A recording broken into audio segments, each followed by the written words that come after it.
तब तक भगवान शिव के दृष्टि पथ में भगवान श्री राम आते हुए दिखाई दिए। ये लीला राम जी के त्रेतावतार की चल रही थी। जब वह दुर्दांत दुष्ट रावण मां जानकी का हरण करके ले गया था, तब भगवान श्री राम मां सीता के वियोग में रोते हुए फिर रहे थे। पूछत चले लता तरु पाती, हे खग मृग हे मधुकर श्रेणी, तुम देखी सीता मृगनयनी। राम जी रो रहे थे, विलख रहे थे। इस रोते हुए राम जी का दर्शन भगवान शिव को हुआ। आंसू बहाते हुए मैंने ही मेरे राम देखे। रोते हुए अपने राम को भगवान शिव ने देखा। सोचा पास में जाकर प्रणाम करूं, फिर सोचा नहीं नहीं, रावण मरण मनुज कर जांचा। रावण ने मनुष्य से मृत्यु मांगी है, मैं पास में जाऊंगा तो भेद खुल जाएगा कि अब मनुष्य नहीं, ये तो भगवान है। तो भगवान शिव वहीं से हाथ जोड़कर जय सच्चिदानंद जग पावन, अस कही चलेऊ मनोज नशावन। हे सच्चिदानंद आपकी जय हो, जय हो, जय हो, ऐसा कह करके चलने लगे। महारानी सती साथ में थी। महारानी सती ने कहा, शंकर जगत वंदे जगदीशा, सुर नर मुनि सब नावत सीसा। तेहि नृप सुतहि कीन्ह परनामा, कह सच्चिदानंद परधामा। भगवान शिव जगदीश्वर हैं, ईश्वर हैं, और उन्होंने एक राजा के बेटे को प्रणाम किया। यह बात उचित नहीं लग रही है। अच्छा कोई बात नहीं, इनकी विनम्रता है, किसी को प्रणाम कर दें। लेकिन सच्चिदानंद क्यों कहा?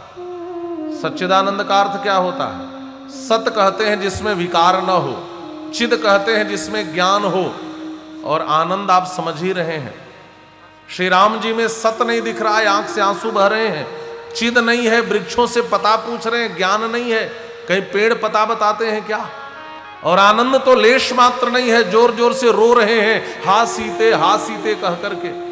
तो न सद है, न चिद है, न आनंद है। और भगवान भोलेनाथ ने इनको सच्चिदानंद क्यों कहा? महारानी सती पूछने लगी। भगवान शिव ने कहा, सती तुम पूछती थी ना कि मैं किसका ध्यान करता हूं, तो यही मेरे आराध्य हैं, इनका नाम श्री राम है। स्वयं इष्ट देव रघुवीरा, यह मेरे इष्ट देव हैं। महारानी सती भगवान शिव की बातों पर विश्वास नहीं की। ध्यान से सुनेंगे। भगवान शिव ने कहा, अभी जिसकी हम लोग कथा सुनकर आए हैं वह यही ईश्वर राम है। फिर भी विश्वास नहीं हुआ। तब भगवान शिव ने कहा, जहि निगम नेति पुराण आगम जासु कीरति गावही। निगम माने वेद पुराण, जिसकी कीर्ति का गान करते हैं देवी, यह वही परमात्मा श्री राम है। प्रत्यक्ष प्रमाण से समझाया, अनुमान प्रमाण से समझाया, शब्द प्रमाण से समझाया, लेकिन महारानी सती को ज्ञान नहीं हुआ। तब भगवान शिव ने कहा, जब मेरे समझाने पर नहीं समझ रही हो तो क्या परीक्षा लेकर के देखोगी? शृणु मद वचनम देवी न विश्वसंसिति चेन्मनः, स्वयं राम परीक्षाम ही कुरु तत्र स्वयाधिया। यदि मेरे बातों पर विश्वास नहीं है तो तुम परीक्षा लेकर के देख लो। जो तुम्हारे मन अति संदेहु, तो किन जाई परीक्षा लेहु। तो जाकर के परीक्षा ले लो। अच्छा एक बात बताओ, ब्रह्म जिज्ञासा के विषय है कि परीक्षा के विषय है? क्या ईश्वर की परीक्षा ली जा सकती है? परीक्षा उसकी ली जाती है जिसका ज्ञान उससे बड़ा हो। तो क्या ईश्वर से किसी दूसरे का ज्ञान ज्यादा हो सकता है? ईश्वर जिसका अनंत ज्ञान हो उसको ईश्वर कहते हैं। जो ज्ञान की अनंत सत्ता हो उसको ईश्वर कहते हैं।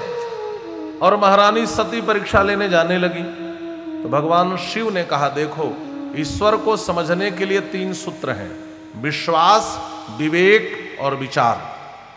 ये 3 ऐसे सूत्र हैं जिससे हम ईश्वर को समझ सकते हैं। ईश्वर पर विश्वास, विवेक माने ज्ञान, और तत्संबंधी विचार। तुम मेरा साथ छोड़ रही हो, मेरे वचनों पर विश्वास नहीं है, तो तुम विश्वास का साथ छोड़ रही हो, लेकिन विवेक और विचार मत छोड़ना। मैं तब तक इस बट वृक्ष की छाया में बैठता हूं। और महारानी सती अपने पति को छोड़कर राम जी की परीक्षा लेने चली गई। कथा आपने सुनी भी होगी। और धीरे से कहा, सुनो भोलेनाथ, आप मेरे साथ नहीं चलोगे? भोलेनाथ ने कहा नहीं। तो महारानी सती ने कहा, देखो पति पत्नी का हर जगह साथ होना जरूरी है। विवाह में हम दोनों ने तो यही बात कही थी कि हम एक दूसरे का साथ निभाएंगे। देखो तुम्हें हमें कथा नहीं सुननी थी, आप सुनने आए तो मैं साथ निभाने आई। ये ठीक है, आपको परीक्षा नहीं लेनी है, मुझे लेनी है, तो आप भी मेरा साथ निभाने चलो। भाई पति पत्नी का साथ होना जरूरी है, आप भी साथ चलो। भगवान शिव ने कहा, देवी एक बात बताओ, पति पत्नी का साथ हर जगह तो ठीक है, खाएं साथ, पिएं साथ, सोएं साथ, घूमें साथ, लेकिन पत्नी बीमार हो जाए और कोई मेडिसिन ले, कोई दवाई ले, तो पत्नी कहे कि मेरा साथ निभाओ, तुम भी साथ में गोली खाओ, तो यहां साथ जरूरी है क्या? राम ईश्वर है कि नहीं है, यह संशय रूपी बीमारी तुम्हें हुई है और परीक्षा रूपी दवाई तुम लेने जा रही हो। तो देखो, जब बीमारी लग जाए तो पति पत्नी दवाई साथ नहीं खा सकते, इसलिए यहां तो तुम्हें अकेले ही जाना पड़ेगा। और महारानी सती वहां पहुंची और पहुंच करके उन्होंने देखा सीता के वियोग में रो रहे हैं। तो महारानी सती विवेक छोड़ दी, केवल विचार। गोस्वामी जी ने लिखा है, पुनि पुनि हृदय विचार करी, धरि सीता कर रूप।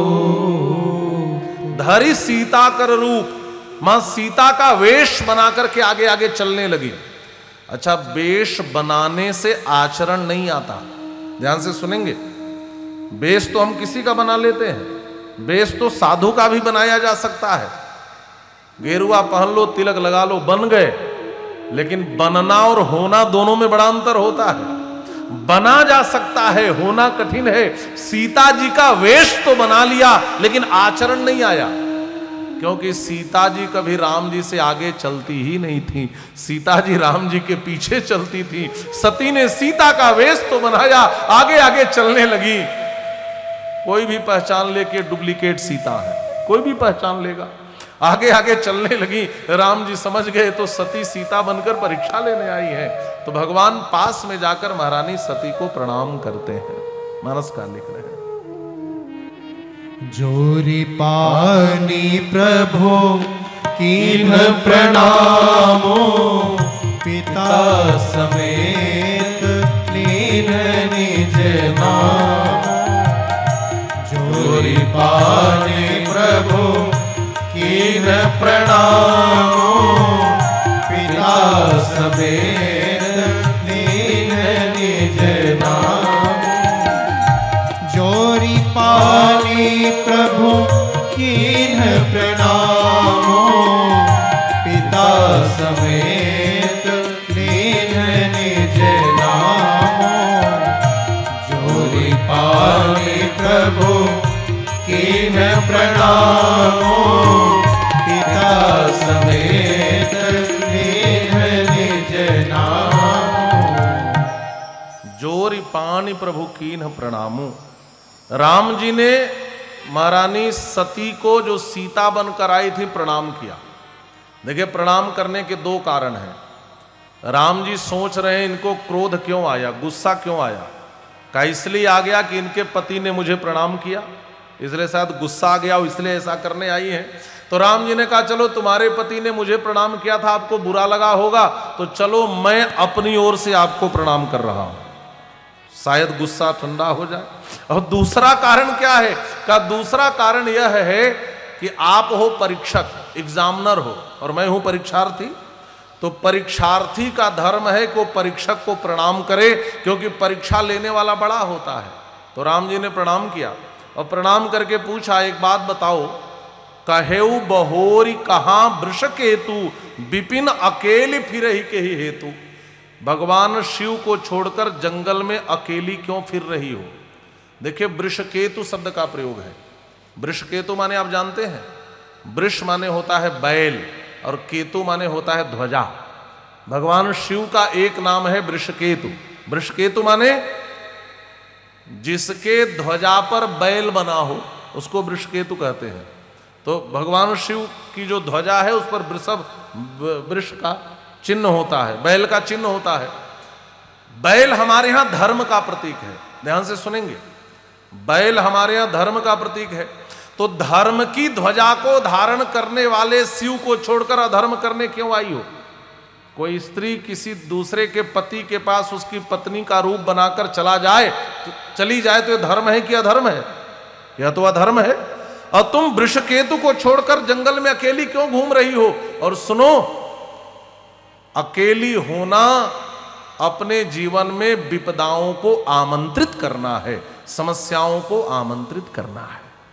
सुनो देवी, तुम कथा सुनी होती तो इसी जंगल में सीता अकेली हुई, हमें मृग के पीछे भेज दिया और मेरे पीछे लक्ष्मण को भेज दिया। परिणाम यह हुआ कि उनका हरण हो गया। इसीलिए पति के बातों पर अविश्वास करके और कभी उनसे दूरी बना करके अकेले मत घूमना, नहीं जीवन में समस्याएं आती हैं। राम जी का तात्पर्य यही है। और तुम देखना चाहती हो, और राम जी ने दिखा दिया। जब महारानी सती ने आंख खोला तो देखा कि सीता जी साथ खड़ी हैं। घबरा करके दूसरी ओर देखने लगी तो उधर क्या देखा कि राम जी, सीता जी, लक्ष्मण के साथ सारे देवता हाथ जोड़कर खड़े हैं। तीसरी ओर देखा तो उन देवताओं के साथ उनकी पत्नियां भी खड़ी हैं। अब तो चारों तरफ ये लोग दिखाई देने लगे। महारानी सती घबरा कर आंख बंद करके बैठ गई। भगवान आगे बढ़े।